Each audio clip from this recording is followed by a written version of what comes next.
थोड्याशा महत्त्वाच्या गोष्टी आहाराबद्दल, बाळंतिणीच्या आहाराबद्दल आता थोडं हळूहळू जाणून घेऊया आपण. सकाळी उठल्या उठल्या शक्यतो कोमट पाणी प्यायला सुरुवात करा. आपलं पोट व्यवस्थित राहणं अतिशय महत्त्वाचं आहे.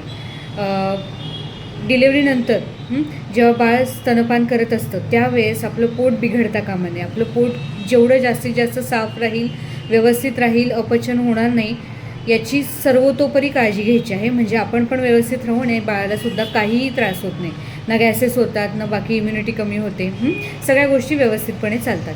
त्यामुळे सकाळी उठल्यानंतर विदाऊट ब्रश कोमट पाणी पिण्याचा प्रयत्न करा. ती जी सकाळची लाळ असते ती गेली पाहिजे, पोटामध्ये गेली पाहिजे. सकाळी उठल्यानंतर विदाऊट ब्रश कोमट पाणी घोट करून बसून प्या एका ठिकाणी. आणि त्याच्यानंतर ब्रश केल्यानंतर अनाशी पोटी म्हणजे काहीही न खाता पिता तुम्हाला पंचामृत घ्यायचं आहे, जे तुम्ही प्रेग्नन्सीमध्ये ऑलरेडी घेत होतात. ते पंचामृत कंटिन्यू ठेवा. ते बाळासाठी, स्तनपानासाठी अतिशय उपयोगी असतं. त्याच्यानंतर मोस्टली 1.25 महिना मी सांगेल तुम्हाला आहारामध्ये शिरा, जो अगदी आपल्या जुन्या आजी सगळ्या जुन्या बायका मोस्टली शिरा द्यायच्या. 1.25 महिना तरी शिरा खाल्लाच पाहिजे असं म्हणायच्या. तर ही एक चांगली पद्धत आहे.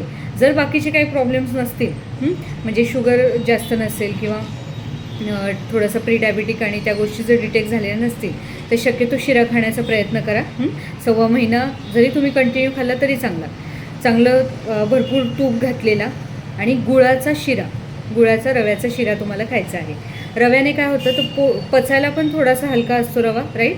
आणि तुपामुळे त्याच्यावरती शुद्धीकरण होतं, राईट. काय म्हणूया आपण, अन्न शुद्धी करण्यासाठी तूप अतिशय महत्त्वाचं असतं. त्यामुळे हा शिरा अतिशय पौष्टिक होतो. गूळ घातल्यामुळे आपला जो धातुक्षय झालेला आहे, जे आपले HB कमी झालेलं आहे, जी झीज झालेली आहे शरीराची, ती भरून निघण्यासाठी फार मदत होत असते.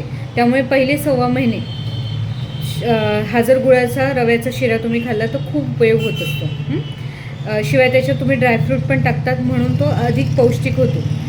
एक तर तो पचायला हलका असतो, नंतर त्याच्याने पोट भरल्याची जाणीव होते आणि पौष्टिक असतो. या तिन्ही गोष्टी असतात.